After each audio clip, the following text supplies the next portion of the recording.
অবস্থা? লাগবো না। আরে নতুন মাল নিয়ে আসছি।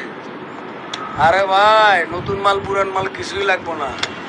এই লন নতুন হার্বাল ঔষধ। কি ওষুধ এটি? হর্স এটি চলে না ভাই, লয়ে যান। আরে চলবো না মানে দৌড়াইবো। এটা নিয়মিত খাইলে চেহারায় দাগ একটাও থাকবো না, চুল পড়া বন্ধ হইবো, নতুন চুল গজাইবো, হ্যাঁ। বাথরুম রেগুলার পরিষ্কার হইবো, ও। আর জীবন ঘোড়ার মতো দৌড়াইবো। কর কি ভাই? হ্যাঁ, এটার নিয়ম কি খাবার? নিয়ম বোতলের গায়ে লেখা আছে, প্রতিদিন রাত্রে 2 চামচ কইরা। নিজেও ট্রাই করে দেখতে পারে। ওই আপনি ভিতরে ঢুকতেছেন কেন? প্রচন্ড গরম লাগতেছে, গরমে। ভাই কি অবস্থা? আগের ওষুধে টাকা পয়সা দেন আর নতুন কিছু প্রোডাক্ট নিয়ে আসছি।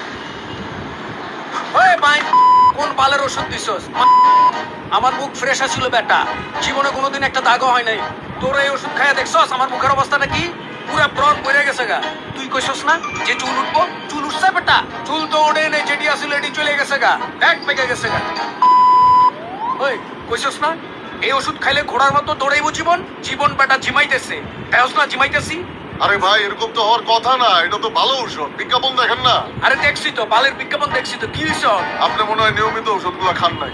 এই নিয়মিত ওষুধ খাইনি বেটা, প্রতিদিন 1 বোতল করে খাইছি, তারপরে ওই অবস্থা দেখছস? ধুরু মিয়া, কি? আপনি তো কোনো জাতের কম্পাউন্ডারই না। উত্তেজনার ঠেলায় পুরা বোতল খাওয়া ফেলাইছেন। আপনি যে বাইচা আছেন এইটাই তো বেশি। হ্যাঁ? ঔষধ খাওয়ার নিয়ম হইতাছে প্রতিদিন রাত্রে 2 চামচ কইরা। আপনি পুরা বোতল খাওয়া ফেলাইছেন। এইটার একটা সাইড এফেক্ট আছে না? পুরা ফাউল মিয়া, আপনার কাছে ওষুধই বেশি, আবার বদনাম হয়ে যাবে। আপনি আমার আগের ঔষধ, টাকা এসব ফেরত দেন। দেন তাড়াতাড়ি দেন।